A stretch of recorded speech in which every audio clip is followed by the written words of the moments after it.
You've got to shoot this bit, Margaret. You've got to shoot it. Hello listeners and welcome to the Whiteout podcast, brought to you in partnership with the fabulous Ski Weekends. I'm Dom from In The Snow magazine, and of course I'm here with the best, the one and only Rob Stewart. The one and only. Hi, thanks Dom. Thanks for the welcome. I mean, it's been a long season, hasn't it? And of course it is still going. I mean, this morning I can see loads of social media posts. I've got people sending me text messages with snow dumps as well right now, but empty pistes. Yeah, it's crazy, isn't it? Yeah. A lot of snow has fallen over the last 24 hours in the Alps, and I am sitting at my desk here in the UK when April is the best month ever to go skiing. What am I doing? It's the fourth year running, isn't it? I can literally track back fourth year running where we've had superb snow in April.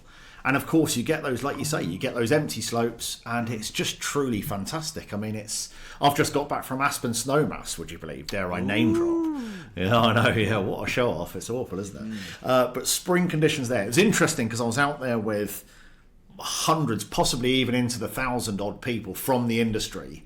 I can tell you the number of people I heard say, I ski all over the world, and these are the best conditions I've ever seen. Oh, really? At a spring resort, which is quite some accolade. Okay. People from all over Europe. You know, and it's probably a big call for them to say something like that. So yeah, it was impressive. The day I went out wasn't as brilliant because I got one of those really hard crusty days first thing in the morning, and by lunchtime it was quite soft. Yeah. But I didn't cash in on the 2 foot of powder that dropped a couple of days before I arrived. But Aspen Snowmass, maybe we'll talk about that a bit later. Oh, we'll talk about that and a bit of the snow conditions as well later on in the episode. What else have we got in store today then, Dom? We'll have all the latest ski news from around the world, where best to ski right now, reviews of the hottest ski gear for the season, and this week I'm going to be talking about my experience in Colorado last week and how I managed to do without breaking the bank. Okay. All right, well, let's just say thanks to Ski Weekends, sponsors of the Whiteout Ski podcast. They are specialists in short break ski holidays, offering 3, 4 or 7 night stays in catered chalets and fully flexible hotel options. Whether you're a solo traveller planning a group trip or looking for accommodation in some of the biggest and best ski areas, Ski Weekends has you covered. So for more details, visit skiweekends.com. I saw a post on their Instagram page or their Facebook page, and it was all their staff and 2 of the people that were in the chalet when I stayed with them this weekend, holding one of their magnificent cakes and a lovely smiley face. I thought, that's just such a lovely, really brought back a really lovely memory of staying with them this season. So yeah, that was really nice to see. So what about you, Rob? Any more skiing planned? I've just been speaking to Ski Weekends this morning. They've been sending me images of the snow in Avoriaz, which looks amazing. These huge snowfalls, and they've also got some space right now in their chalets in Avoriaz and possibly in Courchevel as well. It's very tempting, but I'm not sure. I'm definitely going skiing here in the UK at the Snow Centre in Hemel Hempstead. We've got a brand test day on Friday, the 9th of May. Nice. From me, from 4 o'clock onwards, just saying. I mean, it's really designed for ski and snowboarding journalists to come along and test some kit out. But I'll let you into a secret, Dom. Anyone can come along as long as they pay their lift ticket on that Friday 9th of May and see some of the brands there between 4 and 6 p.m. Love it. So Friday, May the 9th, I could come along as a punter, Yeah. see a load of gear from this season and next season, and test out on the snow. Exactly. That's the idea. Love From it. 4 till 6. And then from 6 p.m, Ski Club of Great Britain has its own event where the ski slope is exclusively open for ski club members. There's a bit of food and the party afterwards. So from 6 p.m, you need to be a ski club member. Between 4 and 6, you don't join the ski club, of course, and then stay on for the evening and do the whole thing. What about you, Dom? I like the sound of that, You Rob. off I'm any- going to come along. Well, I'd like to see you there. Well, apart from your event on May the 9th, which I'm definitely going to come along to, that's it for now, unless something very interesting comes along. What about Scandinavia or somewhere like Iceland? That could be cool. Yeah, that sounds good. And maybe that heli skiing adventure to Iceland that we've been talking about for years. Oh, yeah. Well, that'll be Dan from Ski Weekends. You'll get him all excited about it again. Dan would be very welcome to come with us on that helicopter. Apparently May is the ideal time for heli skiing in Iceland. Yeah. Quite like the idea of New Zealand in August. Yeah, a few yeah. years since I've been down there. I met some people from New Zealand with MTS, so maybe we could hook up with them and they could organise something for us. Oh, I'm always up for that. It would be fantastic. What would be your, because you're a New Zealand expert, I remember being in a transfer bus And the lady said, my son is about to go and do a season in New Zealand. Do you know anybody who knows much about it? I said, I've got just the man. He's the expert. So what would your 1 week itinerary be like? It has been a few years since I've been there, but I did spend a lot of time skiing in New Zealand. Let's just say you've got 1 week, right? Which is obviously pretty tight. But I think I'd fly straight into Queenstown. You can fly into Queenstown, right? Do 3 nights there, like a warm-up day at Coronet Peak, just up the road. Second day at the Remarkables. Rent a car the next day. Head up a couple of nights skiing on the way there. 4th day, Treble Cone, very close to Wanaka. And then the next morning, drive north to one of the club fields like Mount Dobson, halfway between Wanaka and Christchurch. Stay there locally the night. Next day, drive up to Mount Hutt. Oh gosh, that's probably a week already. So yeah, that's probably it. And drive to Christchurch and head out from Christchurch. So a bit of a road trip from Queenstown to Christchurch. Alternatively, just do the whole week based in Queenstown and maybe Wanaka as well. Fly in and out of Queenstown. What can I expect? What can you liken those resorts to? Well, they're very different to what we might be used to in the Alps, for example. Yeah. They're pretty small ski areas. There's great terrain there. We do love a large ski area from the UK. The Brits love a large ski area. In New Zealand, why don't you just do a different ski area every day? Even based in Queenstown, you could do 4 ski areas over the course of 4 or 5 days. And then you kind of get a big ski area, skiing a different place every time. What's your favourite? I'd say Treble Cone probably has the best terrain of those commercial areas in that Southern Alps region. I mean, that's the ski areas that aren't run by clubs, because you've got club fields there and you've got commercial fields. I did have a bad crash in a competition at Treble Cone there a long time ago. It's not the greatest memories. I just need to go back, brush those memories aside, get rid of them. And the Remarkables look incredible. Yes, well, funny that. Yeah, it's a nice ski area. It is a really nice ski area. I was looking at a website about the Remarkables this week, and they had a very funny sort of very New Zealand quote, if you like, on the website, and it reminded me something out of the Concords. Did you ever watch that show? Yeah. Did you? Yeah, okay. All right, so the quote says this. The Remarkables. We're not the oldest, nor the youngest, and probably not the wisest. Some people say that 40 is over the hill. Frankly, we don't feel 40, because not much here is actually 40 at all. I was like, what? I mean, if you've ever watched Flight of the Conchords and you remember the New Zealand Tourist Board office based in New York, and they'd walk in and there'd be a poster on the wall saying along the lines of, New Zealand, it's great. Or possibly a quote about the Remarkables on a picture of them. That's probably where they got it from. Yeah, so like, I mean, see what you're saying about the Flight of the Conchords. They always nailed that New Zealand thing on the head. They really did. That kind of, that self-effacing, very dry sense of humour that they've got. Yeah. I am looking forward to returning. That quote was on the website nzski.com, by the way. Apparently, Air New Zealand is looking to relaunch its London route after discontinuing it in 2020, after 40 years of service, possibly by July. That would make a good story. Yeah, wouldn't it? Clearly that quote from the Remarkables, you saying that, means, I was guessing it's because the Remarkables are 40 years old. Yeah. There's a nice link up there, isn't there? Anyway, enough of this NZ talk. It's now business time.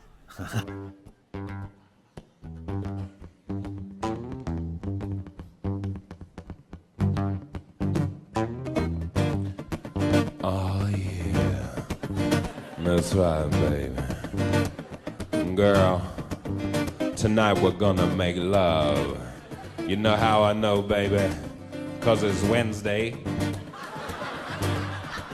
And Wednesday night is the night that we make love.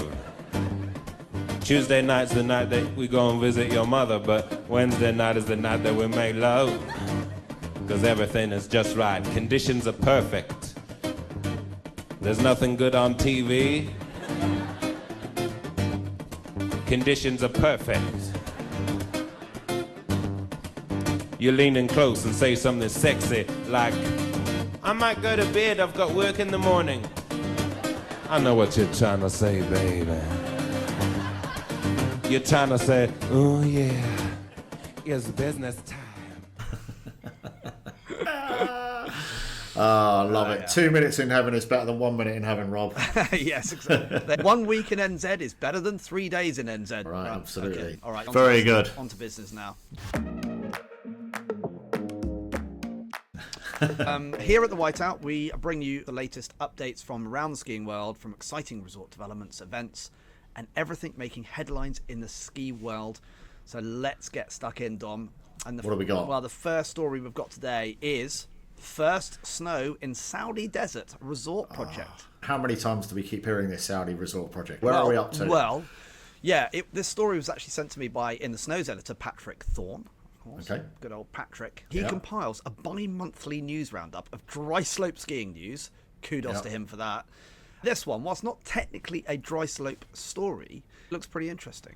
Test snowmaking has taken place at the site of what could become the world's largest artificial snow ski centre.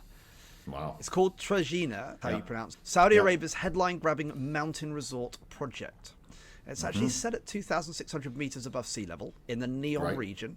Right, Trojena is aiming to offer year-round skiing in a country known for sand than snow, but with overnight winter temps, sometimes dipping close to freezing. You know, with this very dry climate, the first round of conventional snowmaking has been declared a success. I have seen a picture, a photograph with Patrick's story. Right. The mega resort plans to offer 30 kilometres of slopes, which is a mix of artificial surface and snow covered, to host the 10th Asian Winter Games in 2029. Wow. So whether the original 2026 opening target will be hit is still unclear, but construction is moving fast. The site even features the world's largest crane, assembling a colossal 32-level steel superstructure from which ski runs will descend. You know, views of the deserts, the mountains, and even the Red Sea. It is going to be an experience like no other. They reckon they can pull in 700,000 annual visitors by 2030. Right? That doesn't surprise me. So I've seen an image. It's going to be really interesting to see the development of this project. Dom, what do you think? Yeah. We up for I'm definitely up for that. I was talking to them at World Travel Market about the development, and it's unbelievable what they're doing and the speed at which they're doing it. It's going to be great. Definitely. Once I'm running, I'll be out there. Yeah, I agree, Dom. I never thought that Saudi Arabia would be a place I'd visit as a skiing journalist or indeed as a PR person. I'm up for it. It's definitely a press trip. That's definitely a press trip in the making. Yep. So next up, the Ski Club of Great Britain has named Molly Butler as the winner of the 2025 Evie Pinching Award, recognising her standout season on the Alpine ski racing circuit. Molly, the current British slalom champion, made her World Champs debut this February in Saalbach Hinterglemm, finishing 34th in the giant slalom. She's now aiming to qualify the 2026 Winter Olympics in Milan. So the award, named after British ski racing legend Evie Pinching, celebrates emerging talent in UK snow sports. Past winners include Katie Ormerod and Menna Fitzpatrick. So alongside the recognition, Molly receives a £1,000 grant to support her racing campaign. And speaking about the award, she said, "I'm really honoured to receive the Evie Pinching Award from the Ski Club. Being recognised in this way makes what has been my best ever season even more special, as a lot of hard work starts to pay off. I'm hugely grateful for the grant that has been offered. It's going to be an enormous help as we start to prepare for another great season ahead." So she's ranked 128 in the world in slalom. Molly races for the Europa Cup squad and has youth Olympic experiences under her belt. You can follow her journey on Instagram at Molly Butler. Or Molly Y it's at Molly Y Butler. Yeah. I think it's Butler. Molly Y Butler, actually. Molly Why? Butler. I don't know. No. Yeah, it's brilliant to see Molly achieve these kind of results and this award as well, which is well deserved. I've known her mum for over 35 years. Wow. That's scary, isn't it, when you start saying things like that, when the kids are starting to be top ski racers. But it's brilliant to see that. It's been a vintage winter for GB snow sports athletes, actually, with 46 medals at major championships. Wow. 21 of them have been gold. I mean, it's worth mentioning lots of those are, snowboarding medals and also telemark. So across the board, we're not just talking about alpine skiing. Jasmine Taylor leading the way there for the telemark stuff. I mean, just imagine what we could achieve with cash. More cash. Imagine. There is some cash. Yeah, more. That'd be very good indeed. Say. So that'll be cool, Rob. And we're going to get Molly on next week, so we can have a little chat with her and find out what's going on in her world. Excellent. Yeah, Up next, Dom. So, 2 team members from the ski holiday specialist Iglu.com are lacing up for the London Marathon on April 27th, all in support of disability snow sports.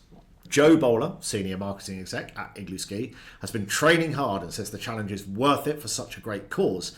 After trying sit skiing with DSUK, he's seen firsthand how adaptive snow sports can open up the mountain for absolutely everyone.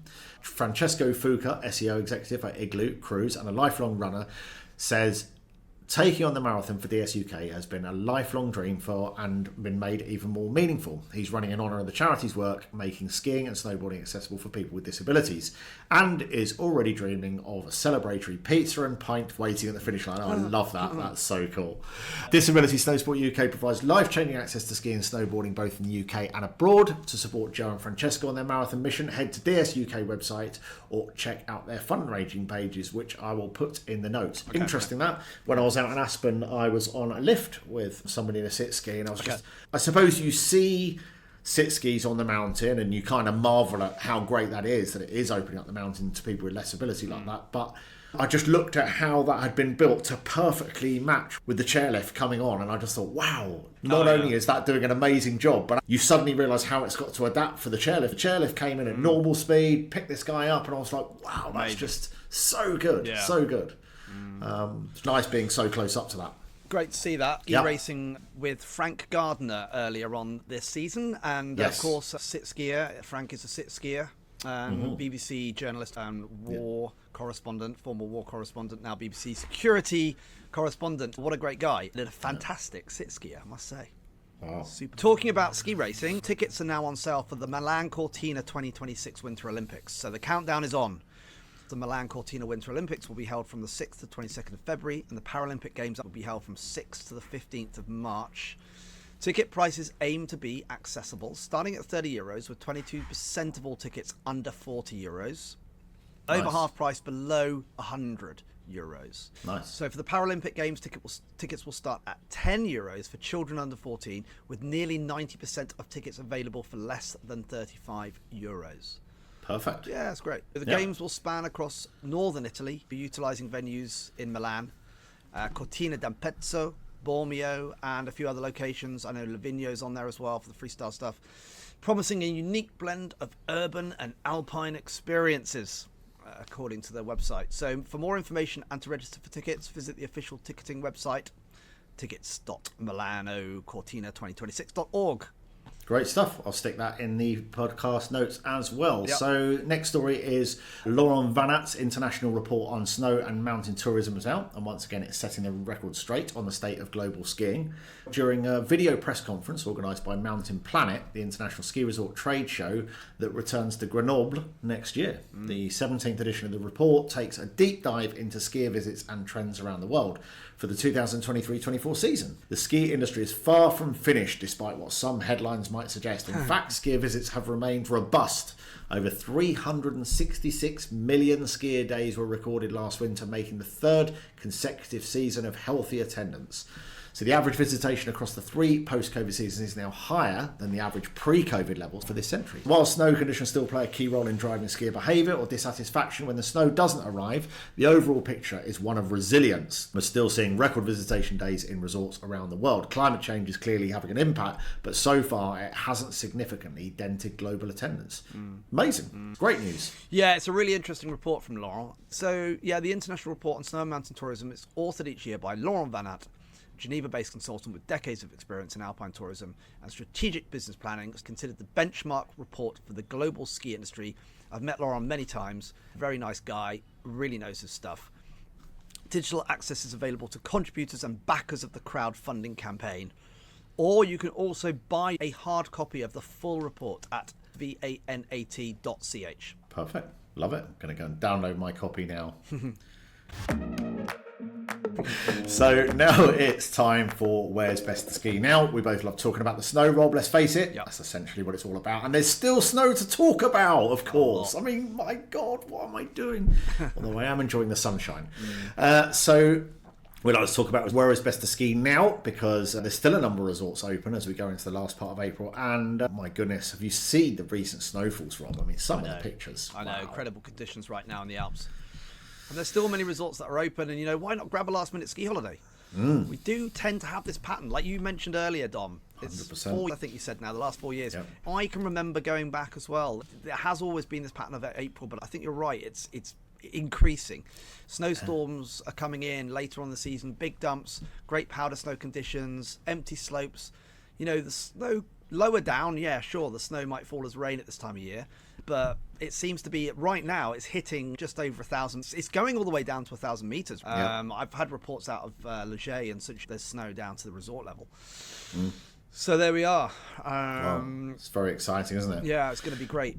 As of April 19th, several ski resorts across the Alps and North America remain open, offering spring skiing opportunities. So here's a little overview of notable resorts still operating and their projected closing dates. Let's take a look at the Alps first.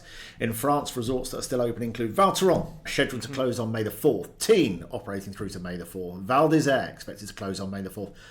All got tons of snow. Chamonix remaining open until April 27th. Les Menuires, Maribel, Courchevel, all planning to close on April 21st. What about Switzerland? Zermatt, open till April the 30th. Is closing on April the 27th as well, so still a bit of time there. Cromontana's this weekend, but wow, what a weekend it's going to be. Tons of snow amazing there. Grindelwald and Wengen, they've got some slopes open until the end of April, 27th of April. Right, and then what about Italy? Champoluc, Monterosa, scheduled to close April 21st, and of course where the UK ski test will be held next season, so that's exciting. Cervinia, where I was a couple of weeks ago, where it snowed for 4 days solid. I bet they've still got great conditions. They're open until May the 4th. Wow. And then their summer ski season starts immediately and runs through September, so very exciting there. Yeah, lots of skiing left there, isn't there? Yeah. Nice. Let's Andorra, Grand Villera, Palarental, Ordino Arcalis. It's the final weekend there for skiing, so you've missed the boat there, I'm afraid. The same for Spanish resorts, but let's take a look at North America. In the United States, Snowbird, Utah, operating through until towards the end of May. With other Utah resorts planning to stay open well into May, like Mount Bachelor as well in Oregon, of course. That's open until May the 26th. Timberland, Oregon. They just don't lose their snow, do they? So they're operating until the middle of August.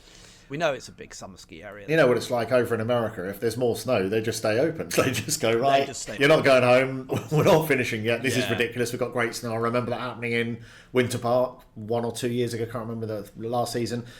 And we were there on one of their last days of operating. Right. Tons of snow coming down. Screw that. We're not closing. It's far too good. And that's a great place to ski. Do you think they're not called seasonaires over there then? Exactly. You're just workers. What's the word for someone that works in Utah in a ski resort? Not a ski. Lucky, that's what they're called. Probably, yes. They're all called Lucky. Yeah. So then the resorts around Lake Tahoe generally stay open through April, but Palisades Tahoe, formerly known as Squaw Valley, they're not shut until the end of May, and the same for Mammoth. In fact, so I was in Squaw Valley this time last year, so it's the same conference. I was in Aspen this year, it was in Tahoe. Well, I was looking at the snow on the same week this year. Jeepers, out in Palisades. Oh, yeah? They had tons of the stuff. I was thinking, God, I'm so glad I'm not driving up there in a little car. Now, you mean? Tons of it now, really? Yeah. It was bonkers pictures coming out there. You think it was the middle of January. So, yeah, really nice. So, nice.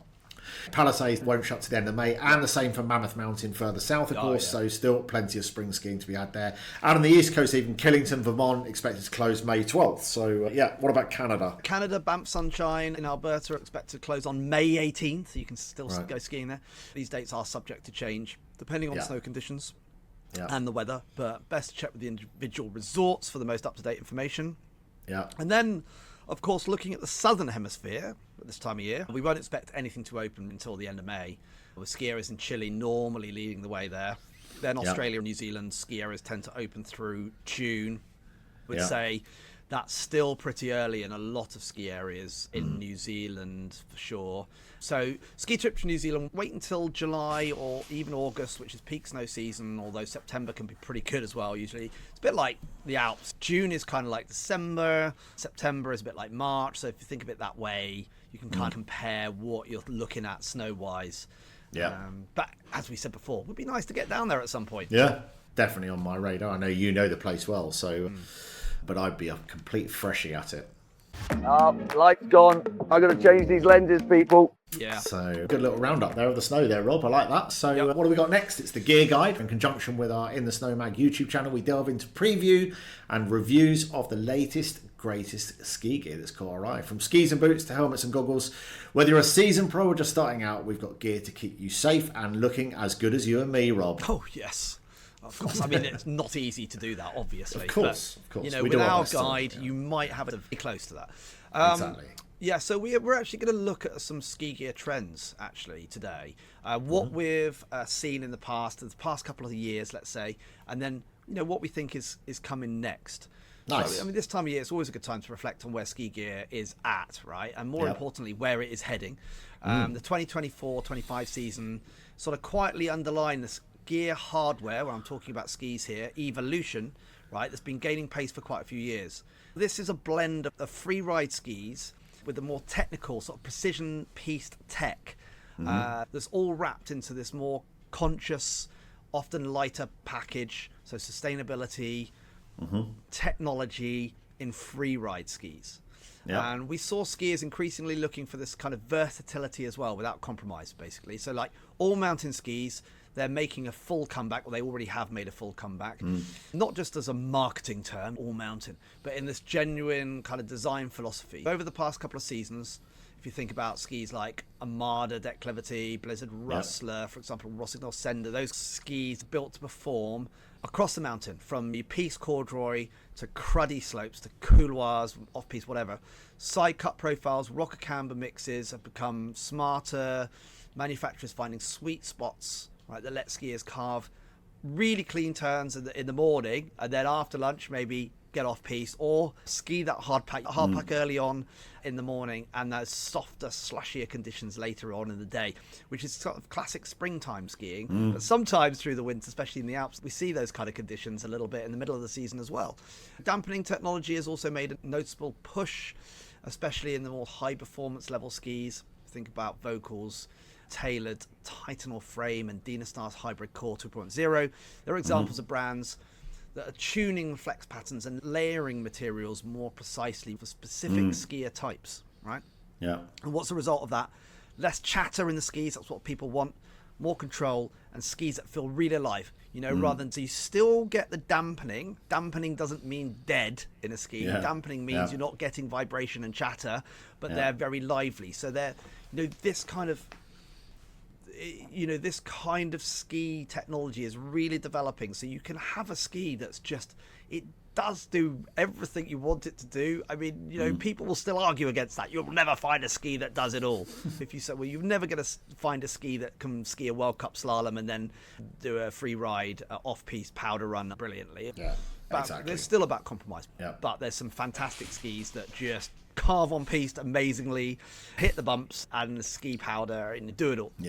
And then there's boots as well. A more incremental story. Fit and performance continue to improve thanks to thermoformable shells and liners, and the hybrid freeride touring category is maturing pretty quickly. Boots like the Atomic Hawks XTD and the Salomon Shift Pro genuinely ski like Alpine models, but still allow for efficient hiking or skinning, which is high on everyone's radar. We've seen the rise of BOA being introduced into ski boots, and whilst there's been a mixed response across the industry as a whole, the system clearly works very well for many skiers, especially those that typically get fit issues, maybe with a wider foot. So we're used to seeing BOA dials on snowboard boots and cycling shoes, but now ski boot manufacturers are embracing the system in some of their models. So I can talk more about that later, Rob, because I was at the BOA factory in Denver as I flew out 3 or 4 days ago. Nice. So that was very interesting. Very interesting to hear. Meanwhile, in binding tech, the freeride touring crossover continues to dominate. Bindings like the Marker Duke PT and the Salomon Atomic Shift have given skiers full alpine retention with the ability to switch to pin tech for skinning. But more interesting perhaps is the emergence of lighter alternatives over the past couple of years, like the Fritschi Tecton or ATK's Raider Evo, which are appealing to a growing band of backcountry curious skiers who don't want the weight penalties. So that's interesting. Yeah, that's been developing, hasn't it, over the last few seasons quite nicely. On the helmet and protection front, rotational impact protection systems, for example, they're so common, aren't they? Sort of across the board. Expected. Even in the mid-range models. Goggles saw a bit of a quieter season the last 2 years innovation-wise, but photochromatic lenses and magnetic quick change systems have become almost standard now in premium models. One standout has been the Sweet Protection Clockwork Max rig. I'm going to mention that one. Pushing contrast enhancing lens tech with a field of view that rivals frameless models, while still offering a solid face hugging fit. And only ski goggles with HUD or augmented reality overlays, right? Check out Recce's smart goggles. They're 300 quid, but Yeah, they're more in the concept stage than the mainstream. Yeah, they're edging closer to viability. I remember seeing news stories about this going back at least 10 years, augmented reality goggles, and we're not really using them. They are still being developed. Outerwear trends reflected a strong swing back to this kind of bold design, very retro aesthetic. Seemed to be everywhere. Performance didn't take a back seat. Big news was in fabric development, like Gore-Tex continues to set the pace on that, but several brands are now using Gore-Tex EPE, right? It's a more sustainable membrane, PFC free, of course, and lighter as well. So, eco-friendly PFC free materials are almost you need as a given now. Brands like Nerona, Helly Hansen, Pitcher, Organic, of course, they're blending EPE and have been with recycled face fabrics. You've got serious technical stuff, weatherproofing without the environmental baggage. Brands are genuinely working on that kind of side. Beyond Gore-Tex, you've got Sympatex, still gaining traction. They're alternatives to Gore-Tex. They offer comparable performance, but at a bit of a lower cost. Some are more environmentally friendly as well. There's increasing interest in repairability and modular design. I mean, that's something that brands are trying to do. So, Scandinavian brand like Klattermusen, for example, is building jackets with replaceable parts. So you don't have to go out and buy that new Klattermusen jacket. They can fix it and repair it. Typically, everybody's changing their jacket once the zip goes wrong, aren't they? That seems to be the real weak point in all of these things, is it? The zip is the weak point. Yeah. Yeah. And it's interesting you mentioning Nerona there, because that's a brand I've always really liked and I've never really engaged with. I've had the odd piece here and there over the years, and it's very, very nice stuff, actually. It's really good stuff. So sustainability in general is no longer a side note. It's now core to the conversation with any brand, from recycled plastics in ski bases to brands launching take-back schemes or rental platforms for outerwear. The industry is finally starting to shift away from purely linear production models. Rossignol and Salomon have both made public pledges around circular economy principles, and Atomic, of course, launching a ski with flex-based core and resin derived partly from biosources. So that's really good. Looking further ahead, materials science and digital integration are the two areas to watch. In terms of materials, expect more carbon hybrid layups and flax basalt weaves being used in skis and snowboards.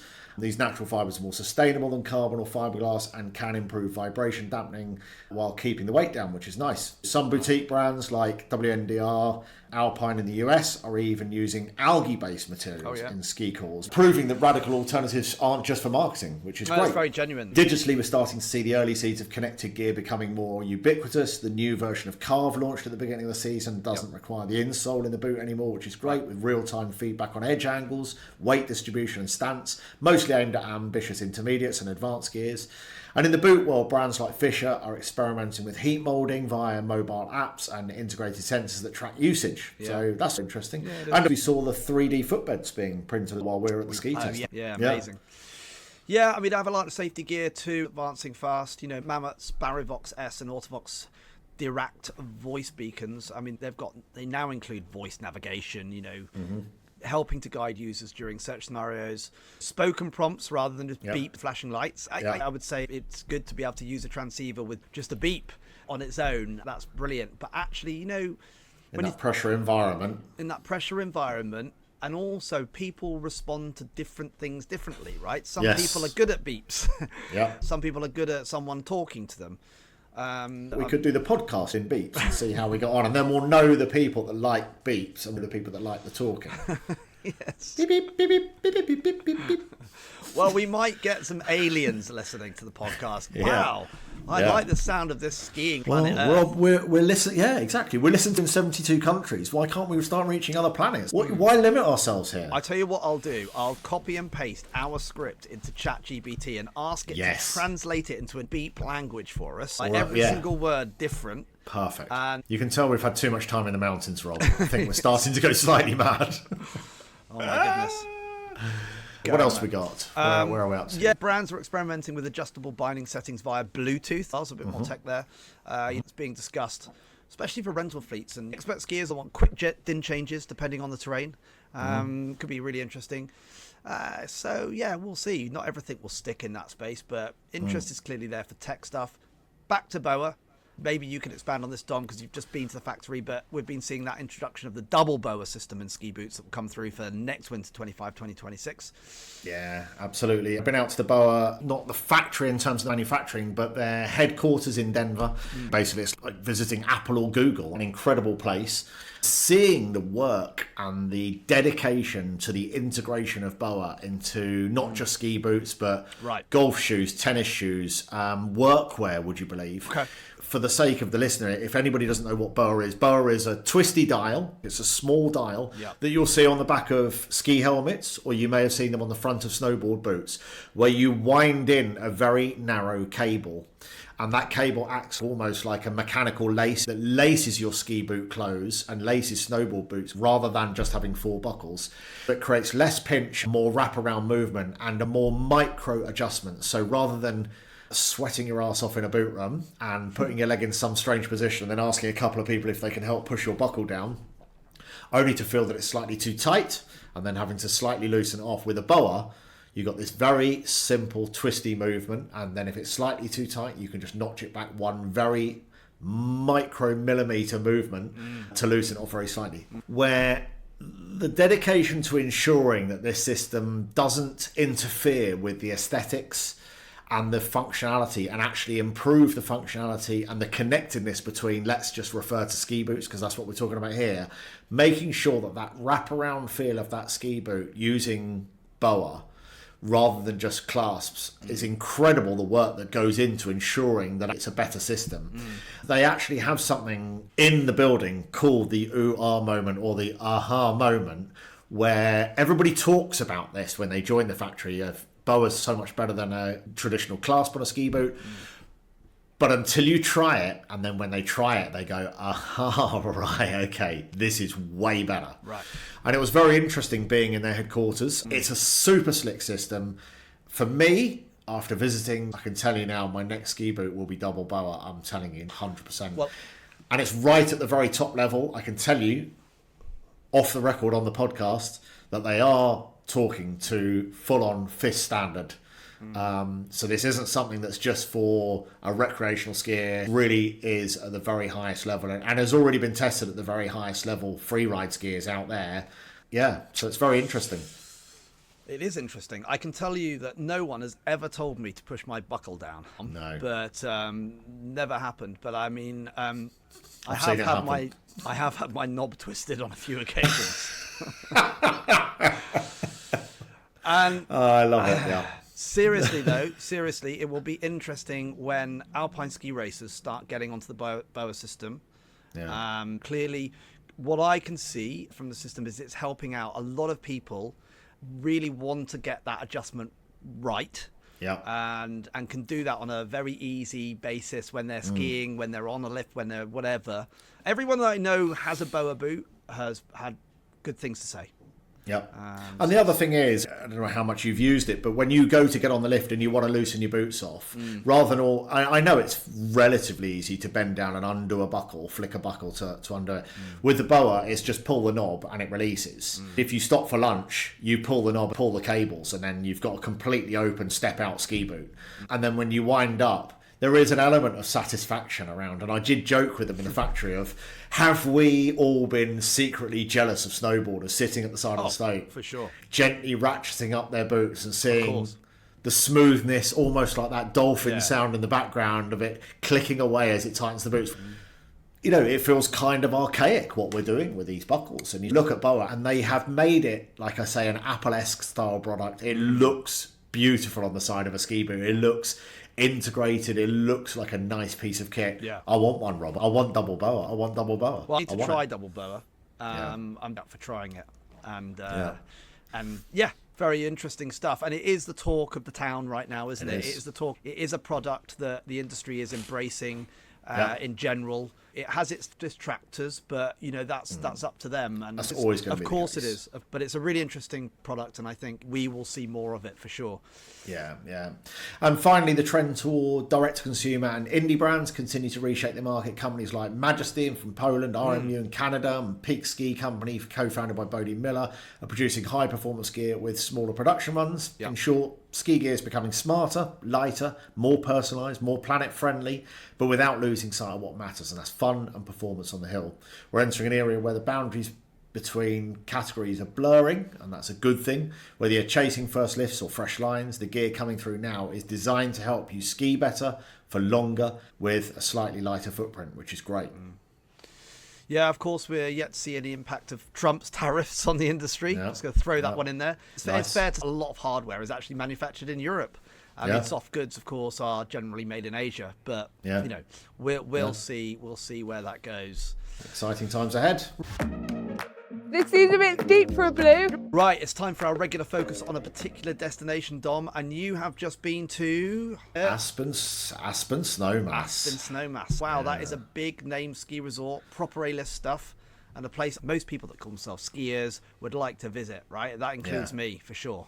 I went there for a big ski industry conference. I haven't been there for around 12 years. This conference takes place every year in a different North American ski resort. Last year was in Palisades, and I've been to others at Whistler and various other places. This year was Aspen. There's no two ways about it. This place is definitely up there in terms of venues. Yeah, right. So let's kick off with what the skiing is like, because I want to know if I need to listen to you, Dom, first of all, to see if it's actually worth going to this place called Aspen. So you've got 3 mountain areas. You've got Aspen Mountain, which they call Ajax. Total skiable area, 675 acres. You've got 76 runs, no greens, about 48% intermediate blue runs, blue stroke reds, and then about 52% black and double black. Vertical drop, 3,267 feet or 996 metres. Top elevation, 3,400 metres. Talking Aspen Mountain, no beginner terrain at all. It's a mountain for sort of more intermediate skiers. If you're just beyond being a beginner, you're probably going to be able to manage. So you've got long, fast groomers, challenging steeps, bump runs, some great tree skiing there. It's beautiful. Famous runs, Ruthie's Run, Silver Bell and Walsh's. Base area, you're located right in downtown Aspen. Super walkable and super stylish. This place is really nice. Now look, I'm not talking about a place where you're only seeing Gucci and Prada on the street. There's plenty of great coffee shops, ice cream bars, great mountain shops. It's a really nice place. Tons of upscale dining, buzzing après-ski. Ajax Tavern is legendary. Everything from 5-star hotels to, you know, like the Little Nell, ski in, ski out, to charming lodges and luxury rentals. It's beautiful. Grid style square, typically American. Loads of places for coffee, drinks, bars, but beers. It's lovely, Rob. I mean, honestly, it's very, very nice indeed.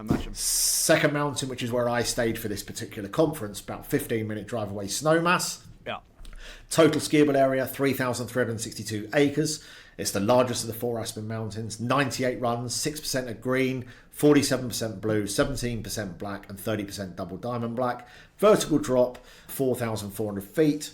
And top elevation, 12,500 feet, so about 3,800 metres. You do notice you're high up. There is a bit of huffing and puffing going on. This area, great for families, groups, all ability levels. Really nice, great variety of terrain, from mellow groomers to powder-filled glades and double blacks. So it's really nice. Terrain parks, half pipes, wide cruisers, kids zones where you can go down through the woods, and the famous Hanging Valley Glades. So it's really nice. In the base area, you've got a purpose-built village at the base, great for ski in, ski out. Some nice gear shops, rental shops, family-orientated retail shops, nice apparel stores, plenty of dining options. Not as big as in Aspen, but plenty there. Casual cafes, upscale dining, some nice hotels and lodges, ski and ski out condos as well as hotels like the Viceroy Snowmass, the Limelight, large family hotels. There's an ice skating rink, there's tubing, there's Treehouse Kids Adventure Centre. It's bloody nice there, Rob. But it is smaller and it's different. It hasn't got that town feel. It's more of a resort. So that's all Snowmass, right? So yeah, and then you've got Aspen Highlands. I didn't visit Aspen Highlands this time, but I did last time. Total skiable terrain, 1,000 acres, 118 runs, 20% green, 30% blue, and about 40% black. Advanced. Vertical drop, 3,600 feet. Top elevation, 12,500 feet, so 3,700 metres. More of a locals mountain, fewer crowds, more hardcore. Known for the Highland Bowl, like hike to terrain with steep, deep powder. Also has great groomers, shoots, and tree runs for advanced skiers. Not so much for beginners, more suited to confident intermediates. Smaller and quieter than Snowmass or Aspen. A few basic shots for gear rental and that sort of thing, but no big retail scene and restaurants and that sort of stuff. You can dine in the Highlands Ale House and Cloud 9 on the Mountain Après Legend. So you can do that, but there's a limited amount. There's a bit of accommodation at the base, but really you're more likely going to be driving from Aspen about a 10-minute drive or shuttle. So yeah, very nice. 3 hours to choose from. Well worthwhile delving into which one's going to suit you, depending on what you want to go for. Sounds very cool. I mean, we were chatting about it the other day and you were telling me about your experiences of visiting Aspen and flying over there. You basically said it's not kind of like that eye-wateringly expensive kind of cost that you might think it could be when you go to Aspen. And then we suggested talking about how you might do Aspen without breaking the bank, right? Well, look, no one chooses Aspen as their budget holiday, do they? However, I did look at it and think, you know what, everybody would, if you said Aspen to someone, they would think, right, you're rich. You know, I can't do Aspen. Yeah. It definitely isn't out of anyone's league. I was genuinely surprised. Right. I do think it's possible to go there and do a trip like that on a relatively sensible budget. Okay. No skiing to North America from Europe is going to be low-end budget. No. But I do think it's worthwhile pointing out that it can be done. Yeah. So how did you get there? What was the route? So I flew BA straight into Denver. Okay. I did have a companion voucher on the BA reward scheme. So I managed to get 2 flights for 650 quid. I had some Avios points. Right. So I had 2 flights for 600 quid. So that's only 300 quid each. Oh. And I had some Avios points. So I actually ended up flying for 180 quid. Oh, really? I did have some points to go with me. If you are using Amex and you've got Avios points. But otherwise, if you are just paying full up, if you assume you're going to get a flight for around about 600 to 800 quid, you won't be far off if you haven't got any points or companion vouchers. It's not unreasonable, 600 to 800 quid. Sure. Okay, that's cool. Yeah. And getting from the airport to the resort, how did that work? So you've got 2 or 3 options. You could get a transfer, bloody expensive, eye-watering. You're talking $1,200. You could get a flight up to Aspen. Again, you're looking at about 300 or 400 quid. Okay. But it does save you the 3 and a bit hour drive. Okay. Personally, I like driving. I hired a car. Get this, Rob. I had a massive GMC. Yeah. It looked like I was driving around the president. 40 quid a day. It's mad. And I drove all the way to Aspen and all the way back on $50 of fuel. It was a full tank. It cost me $50. Yeah, right. So you are talking $40 a day. So let's say you're going up there for 4 or 5 days. Yeah. $200 for a car that's going to drive you around, plus $50 of no tolls. Right. Okay. Comfy, super comfy. It's a no-brainer. And the roads are amazing. Yeah. And the other thing is, you are passing by places like Winter Park and Vale. Right.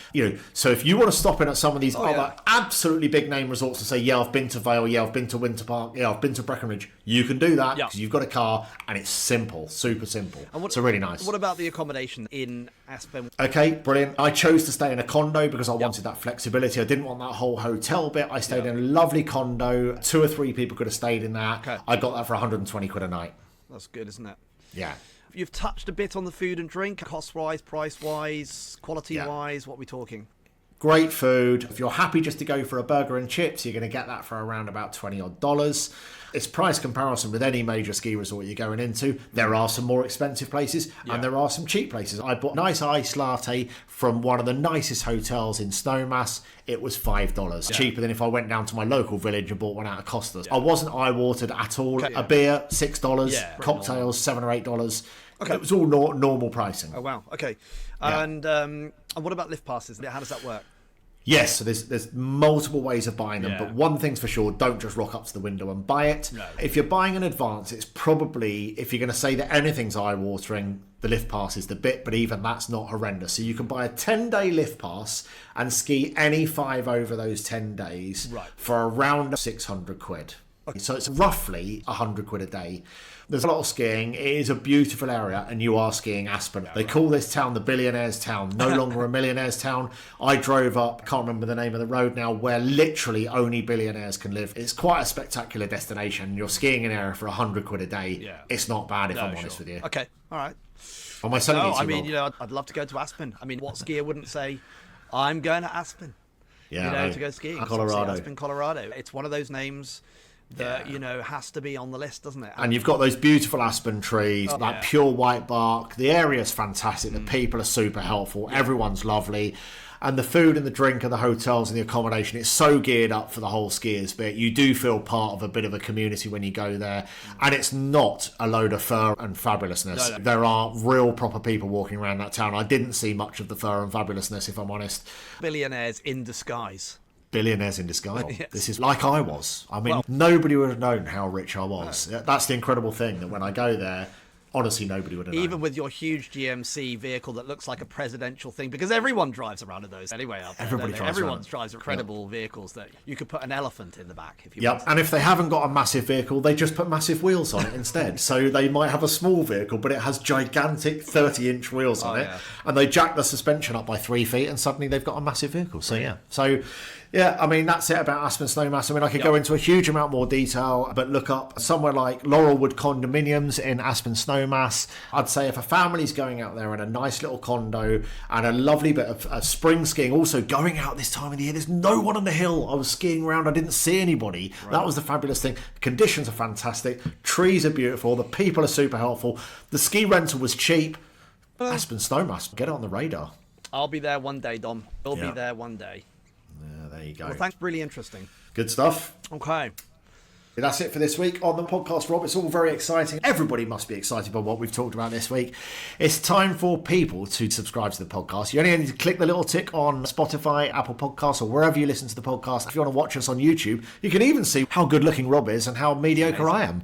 Do check out our Beginner's Guide to Skiing in association with Crystal Ski Holidays, Skiing 101, where we take you through a 4-part mini-series about getting into skiing. So you can pass that on to your friends. If you want to do your first ski holiday ever, this is the way to do it. We tell you everything about what kit to buy, what kit to rent, how to take lessons, how to book your first holiday, how to choose your first destination. We do it all, Rob. What more could you possibly want? We do it all. Listen, listen. If you've never been skiing, let us know what you think. Maybe you've got some ideas as well. Exactly. Very much to all our listeners, of course, for tuning into the Whiteout Ski Podcast. We hope you're still feeling excited about this season, because it's not over yet. Maybe you're ready to take your next ski trip, even if it's for next winter, or maybe even this summer. And if you like today's episode, don't forget to hit that subscribe button so you never miss one. Right, the last thing I will say today is, Dom, it is business ski time. Business ski time. It's time to listen, Rob. Good on you. Speak again. Bye. Girl, tonight we're gonna hit the chalet. You put your thermals on, I like the fondue tray. You brush your teeth, that's good hygiene. I check my ski pass, you slip into that puffer scene. Oh yeah, it's cold outside, but baby, it's about to get alpine. You turn off Netflix, I dim the lights. We talk ski technique, moguls, and carving rights. You say, did you wax your skis today? I say, girl, you know I did. It's Wednesday. Then you know what time it is. Oh yeah, you do. Oh, it's ski business time. It's business. It's business time. That's what they call it. Ski business time. Oh, oh, oh, oh.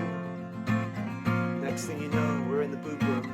You're loosening your bindings, I'm just in for groomed. I take off my thermal top, oh yeah, it's merino wool because I care.